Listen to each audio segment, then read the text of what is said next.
So a question for you. How long does a black suit last? Now this is a question of economic importance to me because I officiate at funerals. And I can tell you right now that in my case, a black suit lasts anywhere between 50 and 100 funerals. And then it's worn out and you need to replace it. This is my 8th black suit. Hundreds of funerals, thousands of stories. Now, I can't go too long on this tangent because the TED Talk people are very specific. They say, now listen, get to the point of why you're there. Don't waste time. It goes faster than you know. Okay, right. So, because when you think about it, that's kind of what I do. I officiate at ceremonies for people who have run out of time. And these stories I hear, they have profoundly changed how I live the rest of my time. And I thought maybe they would help you as well. Suffering, right? Well, of course, you see suffering at a funeral. But I see suffering when I visit with the families about the life that was lived. Let me just give you one example. This fella started out in life and he couldn't get a job. The only job he could find was as an itinerant concrete construction guy, which meant traveling around the country. And he wanted to take his family with him, so he brought them along on the suffering journey. He'd work 12 hours a day, doing things like muscling mortar up a wheelbarrow, up a scaffold while guys are welding around him. He'd come home at night, muscles sore, corneas scorched from all those arc welder around him. He would be weeping, bloodshot eyes, and his wife would put raw meat on his eyes until he could get enough sleep to go up and do the next thing. He suffered, and so did they, because he moved about every 3 months. Those kids went to 24 different schools before they graduated. 24 times they were the new kid. 24 times a new curriculum, 24 times a new teacher. Mom, my teacher doesn't like me. And the mom, oh, she suffered too. She, with a sigh, would say, don't worry, child. We're moving in 2 weeks. You know the meal they remember? It wasn't Thanksgiving or Christmas. It was Musco's. You see, before you leave to go to the next place, you must downsize and condense and economize, which means you take all of the food out of the refrigerator, the freezer, and the cupboard, and you put it in a big pot, and you stir it up. And before we leave town, this must go. Must go for breakfast, must go for lunch, must go for supper. Oh, how they suffered. And I was in their living room talking to them after the husband had died. He was about 90. And I saw something around that room that I paid attention to because there was suffering, but there was strength. There was grit. There was character. That wife, 89 years old, but not weak, stood like the rock of Gibraltar and looked at her family and said, it will be hard, but we will get through this. A statement of absolute fact based on the suffering that she had experienced. I don't want to suffer, but I recognize that suffering has benefits, and that when I'm faced with suffering, I must realize that suffering has advantages that will give me courage, hope, character, perseverance, that will help me the next time I must suffer. Suffering is something that is about these next two boys, the hard boy and the easy boy. I'll talk about the hard boy. He was 16, and he went to his father. He said, Dad, I want to go to become an engineer. I'll need to go to college. And his dad said, boy, I will let you go, but you owe me the years. The only thing he had in his possession that he owned was a mule. He sold that for $72, which got him 1 year of school at the University of Illinois. And he knocked on the dean of the College of Engineering and he said, "Sir, I'd like to go to school here, but I have no place to stay." And the dean said, "Boy, you may live in my basement, dirt floor, if you will keep the coal stove stoked to heat the house." And he had a hard place to stay, but he had no food to eat.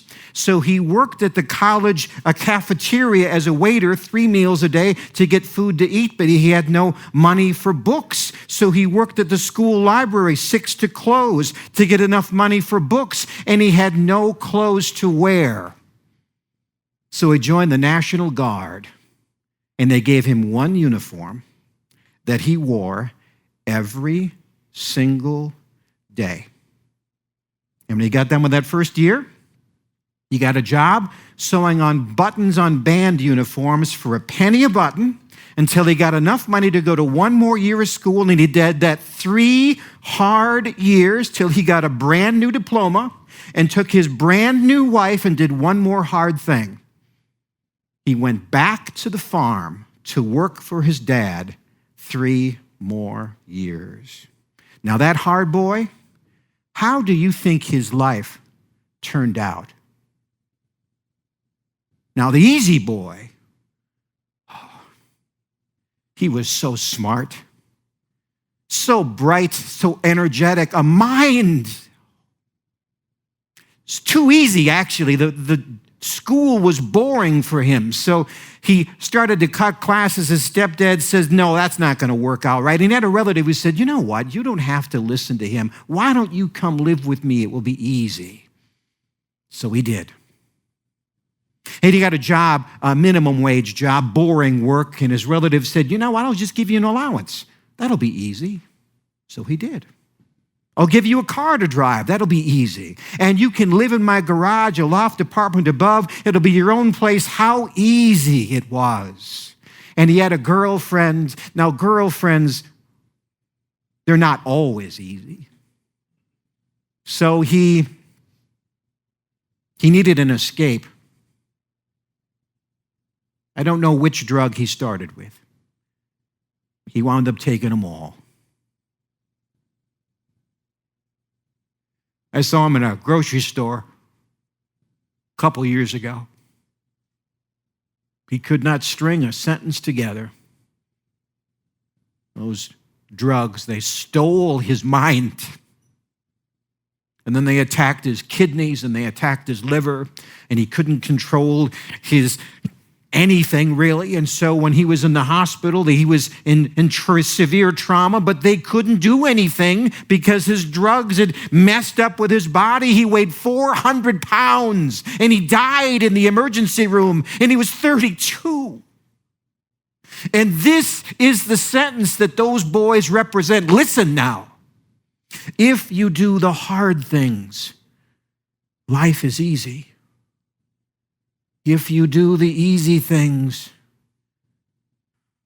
life is hard. We must work with people in our lives. They're part of our lives. Relationships are important to us, but we must figure out how they affect our lives. Daryl was the black sheep. I found this out when I visited his brothers and sisters. There were 7 of them in the room. The mother had passed away, and there were all kinds of dysfunction. They were yelling at each other. A couple of them were drunk. A lot of dirty laundry I found out in that room. The only thing they could agree on was Daryl was the black sheep. Daryl was problems. Daryl was selfish. Daryl didn't care about anybody else. Daryl. And when I saw Daryl the next day at the funeral, I must have looked surprised because Daryl looked normal. And I said something like, "You're Daryl." And he said, "Have you been talking to my family?" And then he did something. He didn't say something. He just went. And I was trying to figure out what that gesture was. What did he mean by that gesture? Well, I was visiting with another family in another almost identical situation. When I asked that, then the person said this, you know, what other people think of me is none of my business. Oh, that is so true. We change. Who we were is not who we are now. We carry all kinds of baggage, emotions, prejudices, anxieties, fears, and all of that noise in our mind is none of their business. When you have a job to do and you are all called to do something, what other people think of you, what other people think of me, well, that's just none of my business. The most important relationships are the closest ones. This 80-year-old couple were a little bit late. Now, I occasionally will arrange a funeral for people in advance. And so that's what this couple was here to do. Well, I'm sorry I'm late. She's always 5 minutes late. Well, we'd have gotten her earlier if you'd have taken the turn I told you to go on. Well, you keep yapping. How am I supposed to know which turn to take? He never listens. He's got to turn on her hearing aids. I turn them off because of you, and blah, blah, blah. And they're trying to draw me into the conversation. And I look at them, and I smile. And this is what I think. Oh, you dear, foolish couple. Because I know what will happen. In the not too distant future, I will see just one of you because the other will have died. And you won't be saying a thing. You'll be staring off into space, 1,000-yard stare. And now, well, you can eat anything you want now. No one will care. And it will all taste like paste. And you'll try to maybe eat out with other people in public, but you'll still be alone. It will still be tasteless. And now you can go anywhere you want and stay out as much as you care to. And when you leave, there will be nobody who asks when you're coming home. There'll be no kitchen light waiting for you. No one will know if you're late. And finally, when you are done with your day at 6 o'clock, you will watch the clock, second by second, until finally, weeks later, it'll be 9 o'clock and you can go to bed. And there will be nobody snoring to keep you awake. It will be an empty place that used to be a home and now is just a building. And the sounds you'll hear are your loneliness. You fell in love for a reason. Never forget that, because someday you will be alone.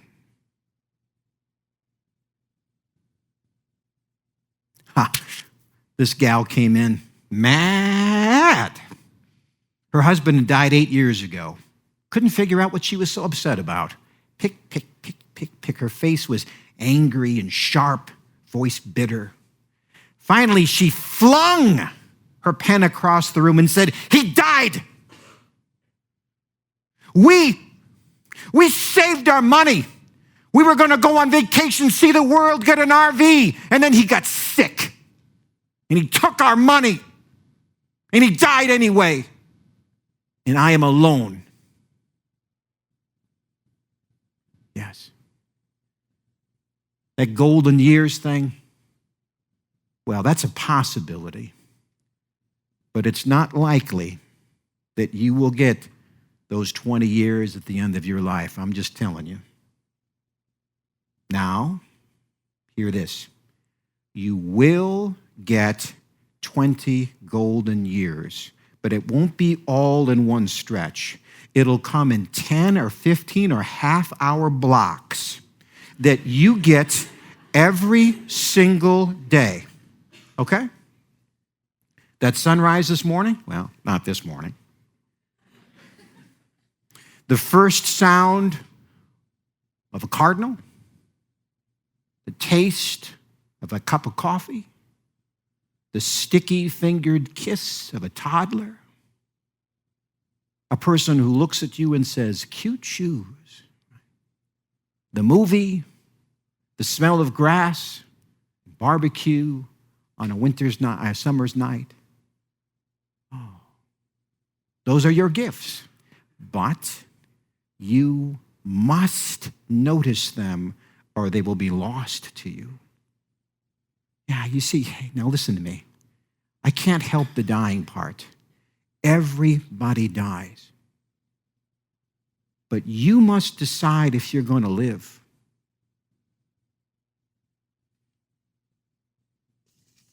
In the United States of America, you get 78 years and 7 months. Why don't you do this when you go home? Take out a tape measure and see where you're at. You know, if you don't do it, you're not going to do it. If you don't learn to ride a motorcycle, you're never going to do it. If you don't learn to weld, you're never going to do it. You're never going to write a book like you always wanted to do. Well, then you're never going to do it. And then it'll be too late. You see, now listen to this. These TED Talk guys are pretty sharp, aren't they? Get to the point of why you're there, they say. It goes faster than you think.